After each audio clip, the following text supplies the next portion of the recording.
Friends, మీరు టీవీలో వార్తలు చూస్తున్నారని ఊహించుకోండి. అప్పుడే హెడ్లైన్స్ లో ఈ భూమి మీద ఉన్న ప్రతి వ్యాధిని శాస్త్రవేత్తలు నయం చేసేశారు అని మీరు చూస్తే మీరు ఎలా ఫీల్ అవుతారు? అంటే ఇక ఇప్పుడు ఫ్లూ లేదు, క్యాన్సర్ లేదు, హార్ట్ అటాక్స్ లేవు, నార్మల్ ఫీవర్ కూడా లేదు, అన్నింటినీ నయం చేసేశారు. ఇది వింటుంటేనే స్వర్గంలో ఉన్నట్లు అనిపిస్తుందా? కానీ ఇక్కడ మనం ఊహించిన విషయం ఏంటంటే ఈ స్వర్గం మానవ జాతికి ఒక నైట్ మేర్ గా మారే అవకాశం ఉంది. ఒకసారి ఆలోచించండి, ఈ గ్రహం మీద ఉన్న ప్రతి మనిషి ఎప్పటికీ సంపూర్ణ ఆరోగ్యంగా ఉంటే ఏం జరుగుతుందని. మొదట్లో ప్రపంచం సంబరాలు చేసుకుంటుంది, ఆ తర్వాత ఆసుపత్రులు మూతపడతాయి, మందులు అదృశ్యం అవుతాయి, జీవితంలో మనం సాధించలేనిది ఏదీ లేదనిపిస్తుంది. కానీ దశాబ్దాలు గడిచే కొద్దీ ఒక వింత జరగడం ప్రారంభం అవుతుంది. అప్పుడే ప్రకృతి సమతుల్యత దెబ్బతినడం ప్రారంభం అవుతుంది మరియు త్వరలోనే ప్రజలు గ్రహిస్తారు అదేంటంటే నిజమైన వ్యాధి పోలేదు, అది మనమేనని. అయితే ఫ్రెండ్స్, డిసీజ్ లేని ప్రపంచం చాలా పర్ఫెక్ట్ గా ఉంది అనిపిస్తుంది. అయితే డిసీజ్ లేనప్పుడు వచ్చే మంచి గురించి మొదట చూద్దాం. మొదట డిసీజ్ లేకపోవడం వల్ల మనుషులు ఎక్కువ కాలం జీవించగలరు. యావరేజ్ గా మనిషి యొక్క జీవిత కాలం 80 ఏళ్ళు అనుకుంటే, ఇలా డిసీజ్ లేని కండిషన్స్ లో మనిషి యొక్క వయసు 150 ఏళ్ల వరకు పాసిబుల్ అవుతుంది. పెద్దవాళ్ళు వాళ్ళ మనవలను, వాళ్ళ గ్రేట్ గ్రేట్ గ్రాండ్ చిల్డ్రన్స్ లను చూడగలుగుతారు. ఇక సైంటిస్టులకు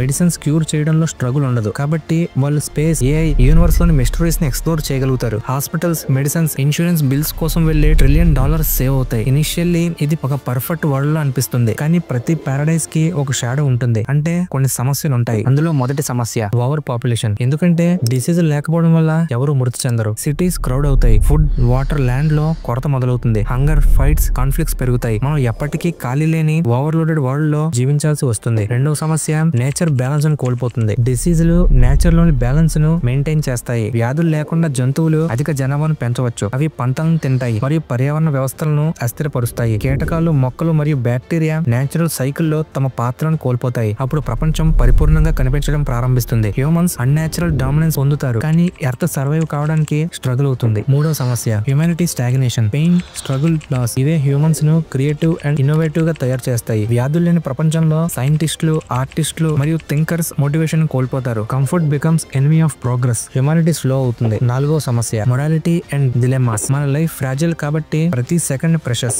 డిసీజ్, లాస్, డెత్ ఇవే మన మూమెంట్స్ చెరిష్ చేయడానికి పుష్ చేస్తాయి. డిసీజ్ లేకపోతే మన relationships, achievements, even time itself కూడా వాల్యూ ఇవ్వడం తగ్గిపోతుంది. లైఫ్ బికమ్స్ ఇన్ఫైనైట్ కానీ స్ట్రేంజ్లీ ఎంప్టీలా అనిపిస్తుంది. అలా ఇనిషియల్లీ పర్ఫెక్ట్ అనిపించే వరల్డ్ కాస్త డీపర్ ప్రాబ్ చేస్తే ఎమోషనల్ డెప్త్ లేని స్లైట్లీ మీనింగ్లెస్ ఫీల్ వస్తుంది. ఐదో సమస్య vulnerability to new threats. Diseases లేని కండిషన్స్ లో ఫ్యూచర్ జనరేషన్స్ యొక్క ఇమ్యూన్ సిస్టమ్స్ వీక్ అవుతాయి. ఒక కొత్త వైరస్ లేదా జీవ సంబంధమైన ముప్పు కోణంలో లక్షలాది మందిని తుడిచిపెట్టగలదు. సహజ రక్షణ లేకపోవడం అజేయత లేదా అమృత్వం అనే భ్రమను సృష్టిస్తుంది మరియు ఆ భ్రమలు ప్రాణాంతకం కావచ్చు. చివరగా డిసీజ్ లేని వరల్డ్ ఇనిషియల్లీ పారడైస్ లా అనిపిస్తుంది, కానీ over population, environmental collapse, stagnation, moral dilemmas ఇవే ఛాలెంజ్ అవుతాయి. అలా అల్టిమేట్ డ్రీమ్ ఒక కాంప్లెక్స్ నైట్ మేర్ గా మారుతుంది. అయితే ఫ్రెండ్స్, డిసీజ్ లేని ప్రపంచం పరిపూర్ణమైనది కాదు. అది చూడడానికి పర్ఫెక్ట్ లా కనిపిస్తుంది, కానీ అది ఒక టికింగ్ టైం బాంబ్ లాంటిది. ఇప్పుడు మెయిన్ క్వశ్చన్ ఏంటంటే, ఇప్పుడు ఈ పర్ఫెక్ట్ నైట్ మేర్ లో మనం ఎలా సర్వైవ్ కావాలి అనేది. అందులో మొదటిది solution 1 space colonies. Earth over crowded, sources finish అవుతున్నాయి. అప్పుడు మనం స్టార్స్ వైపు చూడడం తప్పదు. అంటే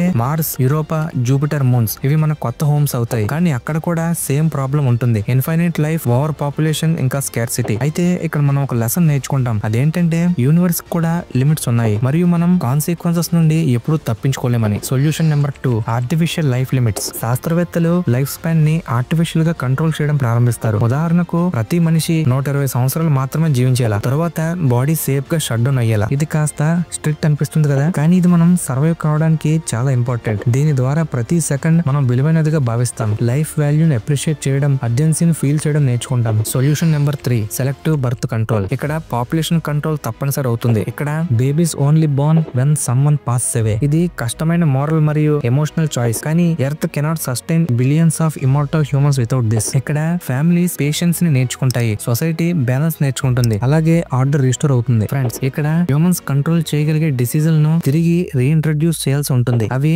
బయో ఇంజనీర్డ్ మరియు సేఫ్, కానీ ఎవల్యూషన్ ను కంటిన్యూ చేయడానికి ఇది ఎఫెక్టివ్ అవుతుంది. అయితే ఫ్రెండ్స్, డిసీజులు ఒక థ్రెట్ కాదు, కానీ ఇవి నేచర్ యొక్క బ్యాలెన్స్ ను మెయింటైన్ చేయడానికి ఒక టూల్ అవుతుంది. మానవత్వం చివరికి అతిపెద్ద పాఠాన్ని గ్రహిస్తుంది. అదేంటంటే మరణం లేకపోతే జీవితం అర్థాన్ని కోల్పోతుంది, సవాలు లేకపోతే పరిమాణం ఆగిపోతుందని. ఫ్రెండ్స్, ఈ సొల్యూషన్స్ అంత సులభం కాదు. ఇవి కాంప్లెక్స్, అన్కంఫర్టబుల్ మరియు కొన్నిసార్లు అసౌకర్యంగా ఉంటాయి. ఇది మన అడాప్టబిలిటీ, ఫార్వర్డ్ థింకింగ్ మరియు అన్ఇమాజినబుల్ సిచ్యువేషన్స్ లో సర్వైవ్ చేయగల ఎబిలిటీని చూపిస్తాయి. డిసీజెస్ లేని ప్రపంచంలో విజ్డమ్, ప్లానింగ్, మొరాలిటీ మన న్యూ టూల్స్ ఫర్ సర్వైవల్ అవుతాయి. మెడిసిన్స్ మాత్రమే కాదు, బహుశా వ్యాధులు మనల్ని బాధ పెట్టడానికి మాత్రమే ఉండవు, అవి జీవితం ఎంత విలువైనదో మనకు గుర్తు చేస్తాయి. మనం ఎంచుకోగలిగితే మనం భూమి నుండి ప్రతి వ్యాధిని తుడిచివేయగలం. అంటే మనల్ని మనుషులుగా చేసేదాన్ని కోల్పోవడమే అయినా సరే. అయితే ఫ్రెండ్స్, ఎవరూ చనిపోయిన ప్రపంచంలో మీరు నిజంగా జీవించాలనుకుంటున్నారా? మీ అభిప్రాయాన్ని కామెంట్ చేయండి. ఎందుకంటే కొన్నిసార్లు మనం ఎక్కువగా భయపడే విషయాలే మనల్ని బ్రతికిస్తాయి. ఇంకా చివరిగా ఈ వీడియోకి కంక్లూజన్. ఫ్రెండ్స్, వ్యాధులు ఎప్పుడు మన శత్రువులు కాకపోవచ్చు. అది జీవితం దుర్బలమైనదని ప్రకృతి మనకు గుర్తు చేసే మార్గం. నొప్పి లేకుండా మనం ఆరోగ్యానికి ఎప్పటికీ విలువ ఇవ్వలేము. మరణం లేకుండా మనం జీవితానికి ఎప్పటికీ విలువ ఇవ్వలేము. కాబట్టి ప్రతి వ్యాధిని తుడిచివేయడం లక్ష్యం కాదు, కానీ మనం ఇంకా జీవించగలిగినప్పుడు తెలివిగా ఎలా జీవించాలో నేర్చుకోవడం ముఖ్యం. ఎందుకంటే కొన్నిసార్లు పరిపూర్ణత స్వర్గం కాదు, అది ఒక ఉచ్చు.